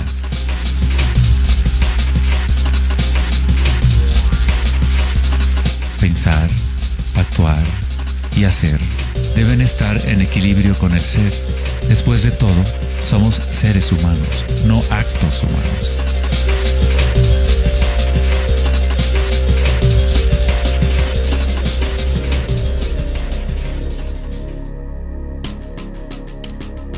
Queremos un cambio y queremos estabilidad al mismo tiempo. Nuestros corazones se han desconectado de la espiral de la vida, de la ley del cambio, mientras nuestras mentes pensantes nos conducen hacia la estabilidad, la seguridad y la pacificación de los sentidos.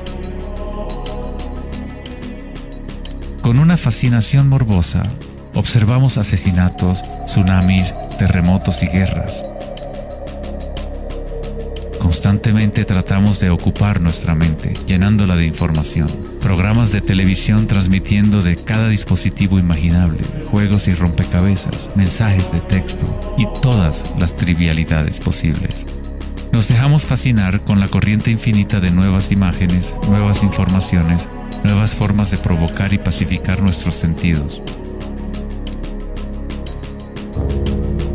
los momentos de reflexión interior, nuestro corazón nos dirá que hay algo más en la vida que nuestra realidad actual, que vivimos en un mundo de espíritus hambrientos, siempre anhelando más y nunca satisfechos.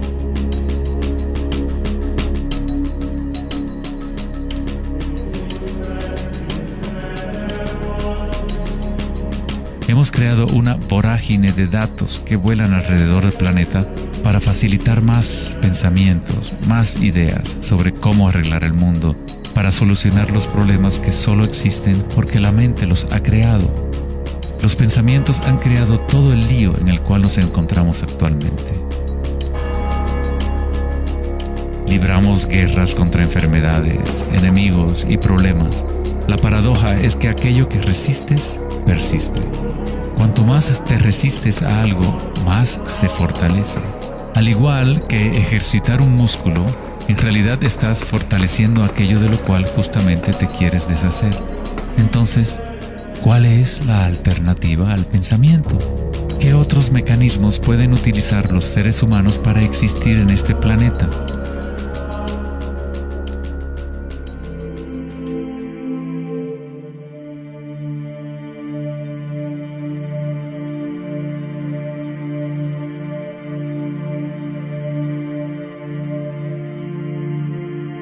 Mientras que la cultura occidental en los últimos siglos se ha centrado en la exploración de lo físico mediante el uso del pensamiento y el análisis, otras culturas antiguas han desarrollado tecnologías igualmente sofisticadas para explorar el espacio interior. Es la pérdida de nuestra conexión con nuestro mundo interior lo que ha creado un desequilibrio en nuestro planeta. El antiguo inquilino, «Conócete a ti mismo», ha sido reemplazado por el deseo de experimentar en el mundo externo de la forma. Responder a la pregunta ¿quién soy? No es simplemente una cuestión de describir lo que está en tu tarjeta de presentación. En el budismo, no eres el contenido de tu conciencia. No eres apenas una colección de pensamientos o ideas, porque detrás de los pensamientos está aquel que está siendo testigo de los pensamientos.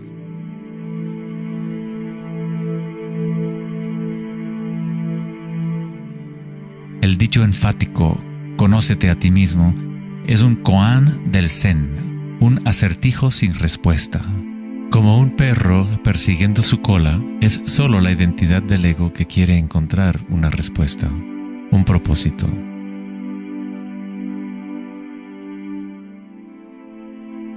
La verdad de lo que eres no necesita una respuesta, pues todas las preguntas fueron creadas por la mente egoica. No eres tu mente.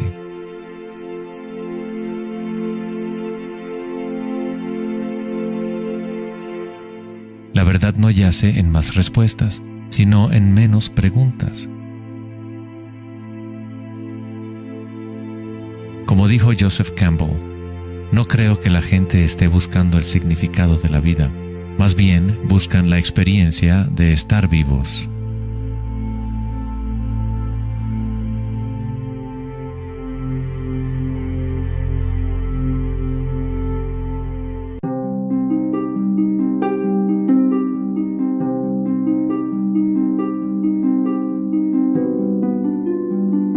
Cuando al Buda le preguntaron, ¿qué eres?, simplemente dijo, estoy despierto. ¿Qué quiere decir eso, estar despierto?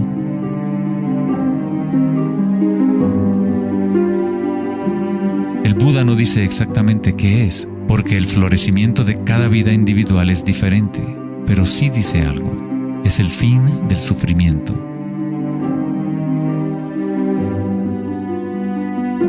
Toda tradición religiosa importante tiene un nombre para el estado de estar despierto: cielo, nirvana o moksha.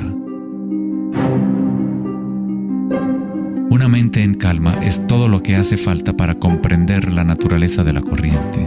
Todo lo demás ocurrirá una vez que tu mente esté en calma. En esta quietud, las energías internas despiertan y funcionan sin esfuerzo de tu parte. Como dicen los taoístas, el chi sigue a la conciencia. Al permanecer en calma, uno empieza a escuchar la sabiduría de las plantas y los animales, los quietos susurros de los sueños, y se aprende el sutil mecanismo por el cual los sueños se manifiestan en forma material. En el Tao Te Ching, este tipo de vida se llama Wei Wu Wei, hacer, no hacer. El Buda habló del camino intermedio como el sendero que conduce a la iluminación. Aristóteles escribió el justo medio, el punto medio entre dos extremos, como un sendero de belleza, sin demasiado esfuerzo ni tampoco muy poco. Yin y Yang en equilibrio perfecto.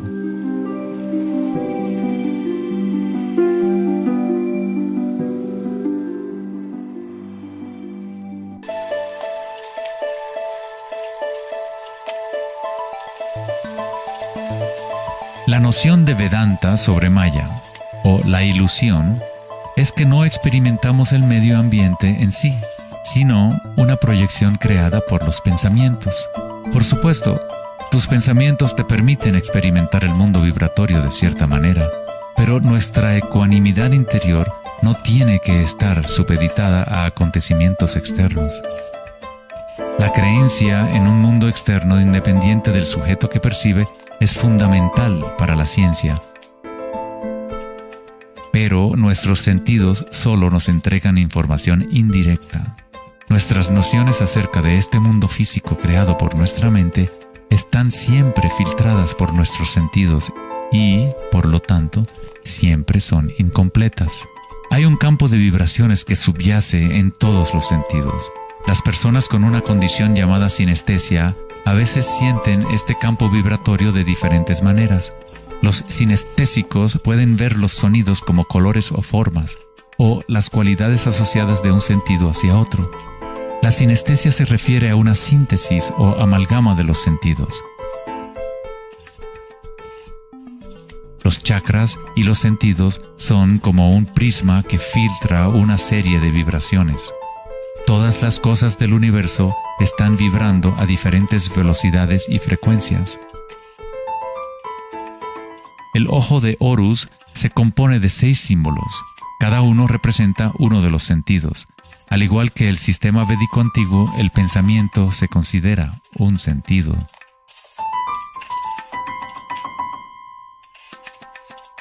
Los pensamientos se perciben simultáneamente como sensaciones que se experimentan en el cuerpo. Surgen de la misma fuente vibratoria.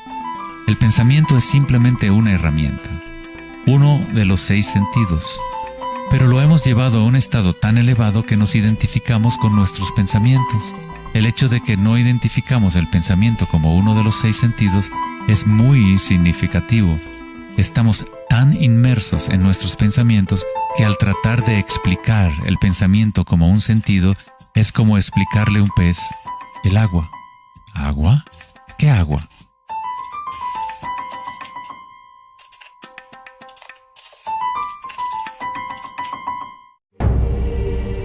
En las Upanishads se dice, no lo que el ojo puede ver, sino mediante lo cual puede ver el ojo.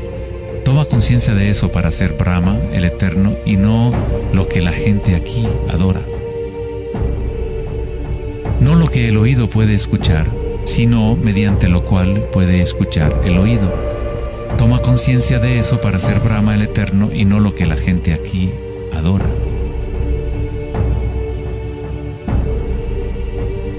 No lo que el habla puede iluminar, sino mediante lo cual el habla puede iluminarse.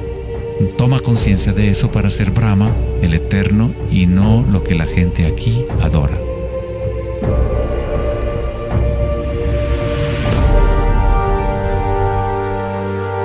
No lo que la mente puede pensar, sino por lo cual la mente puede pensar.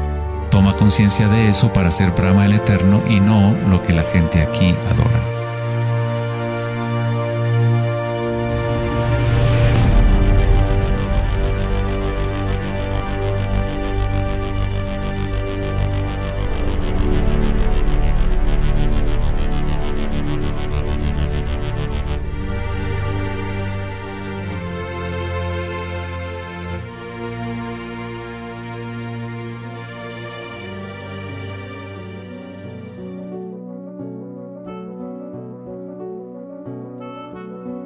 En la última década, grandes avances se han llevado a cabo en el ámbito de la investigación cerebral. Los científicos han descubierto la neuroplasticidad, un término que expresa la idea de que el cableado físico del cerebro cambia según los pensamientos que se mueven a través de él. Como expresó el psicólogo canadiense Donald Hebb, las neuronas que se ponen en marcha al mismo tiempo se conectan entre sí. Las neuronas se conectan al máximo cuando una persona entra a un estado de atención ininterrumpida. Lo que esto significa es que es posible dirigir tu propia experiencia subjetiva de la realidad. Literalmente, si tus pensamientos son de temor, preocupación, ansiedad y negatividad, estás incrementando la conexión para que surjan más pensamientos similares. Si diriges tus pensamientos hacia el amor, la compasión, la gratitud y la alegría, creas la conexión para repetir esas experiencias. ¿Cómo hacerlo cuando estamos rodeados de violencia y sufrimiento? ¿No es esto una especie de engaño o vana ilusión? La neuroplasticidad no es lo mismo que la noción de la nueva era que dice que creas tu realidad con pensamientos positivos. En realidad es lo mismo que el Buda enseñó hace 2500 años. La meditación vipassana o la meditación introspectiva podría describirse como neuroplasticidad autodirigida. Aceptas tu realidad tal como es, como realmente es. Pero tú lo experimentas en el nivel raíz de la sensación, en el nivel vibratorio o energético, sin prejuicio o la influencia del pensamiento.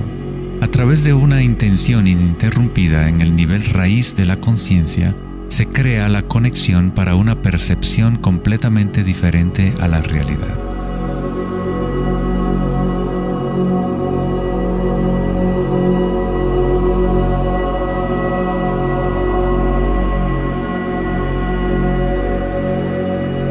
La mayor parte del tiempo lo entendemos al revés.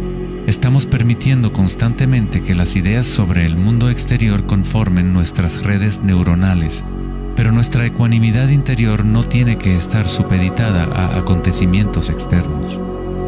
Las circunstancias no importan, solo mi estado de conciencia importa. Meditación en sánscrito significa estar libre de cualquier tipo de medición o evaluación. Libre de toda comparación, de todo devenir. No estás tratando de convertirte en algo más. Estás de acuerdo con lo que es. La forma de superar el sufrimiento del reino físico es aceptándolo por completo. Decirle que sí a todo para que se convierta en parte tuya en vez de tú ser parte de eso.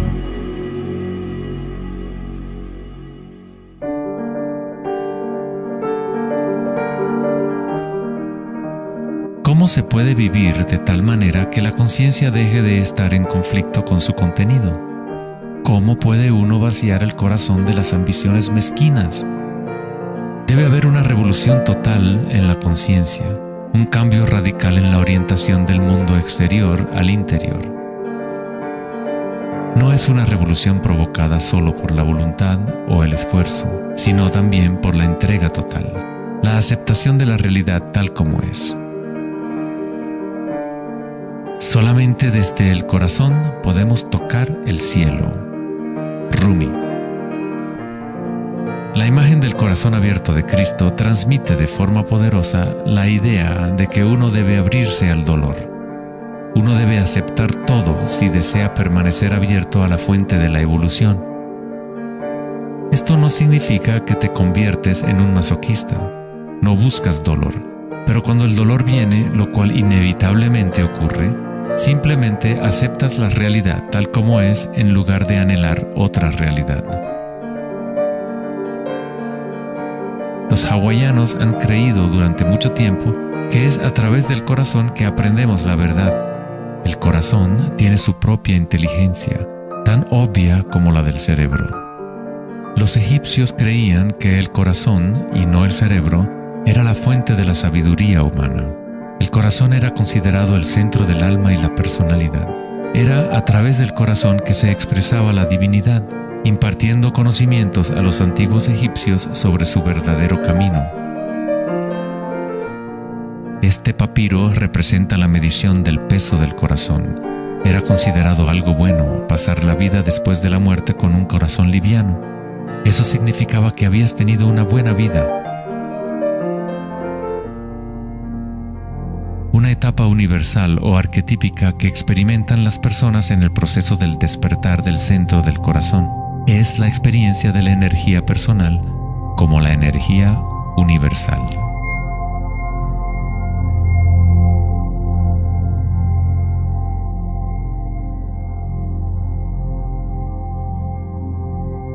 Cuando te permites sentir este amor, ser este amor, cuando conectas tu mundo interior con el mundo exterior, entonces todo es uno.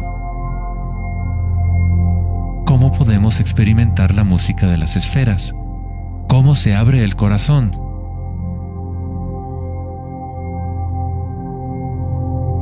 Sri Ramana Maharshi dijo: Dios habita en ti, como tú, y no tienes que hacer nada para ser consciente de Dios o de ti mismo. Ya es tu estado verdadero y natural. Solo abandona toda búsqueda, dirige tu atención hacia adentro y sacrifica tu mente al único ser irradiando en el corazón de tu propio ser. Para que esto sea tu experiencia que vives en el presente, el autoconocimiento es el único camino directo e inmediato.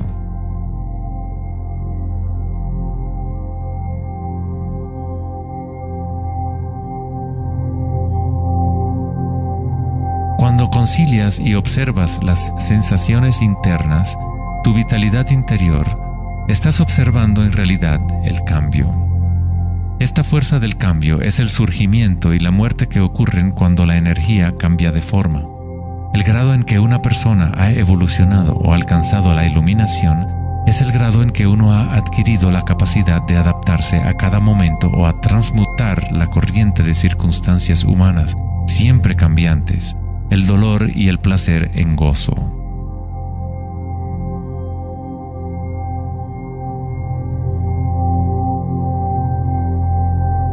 Leo Tolstoy, autor de La Guerra y la Paz, dijo que todo el mundo piensa en cambiar el mundo, pero nadie piensa en cambiarse a sí mismo.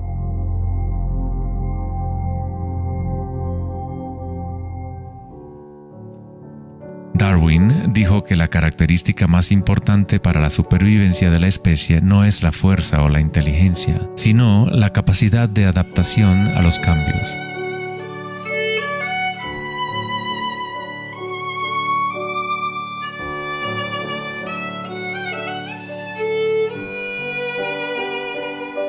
Debemos convertirnos en expertos en adaptación.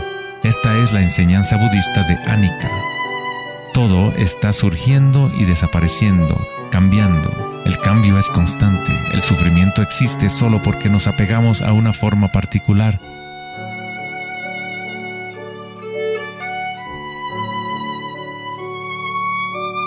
Cuando te conectas a la parte tuya que observa, con la comprensión de Anicca, el gozo surge en el corazón.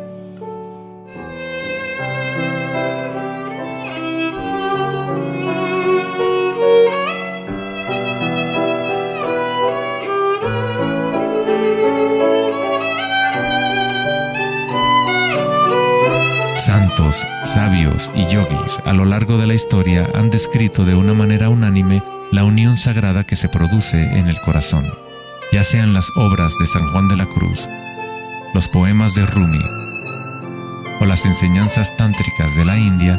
Todas estas enseñanzas diferentes tratan de expresar el misterio sutil del corazón. En el corazón, esta es la unión de Shiva y Shakti, la penetración masculina en la espiral de la vida y la entrega femenina al cambio. Atestiguar y aceptar de forma incondicional todo lo que es. Con el fin de abrir tu corazón, debes abrirte a los cambios.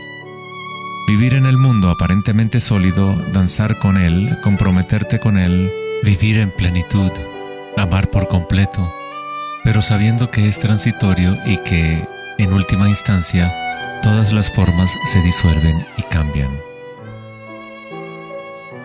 El gozo es la energía que responde a la calma. Surge al vaciar la conciencia de todo contenido. El contenido de esta energía de gozo, producto de la calma, es la conciencia. Una nueva conciencia del corazón. Una conciencia conectada a todo lo que es.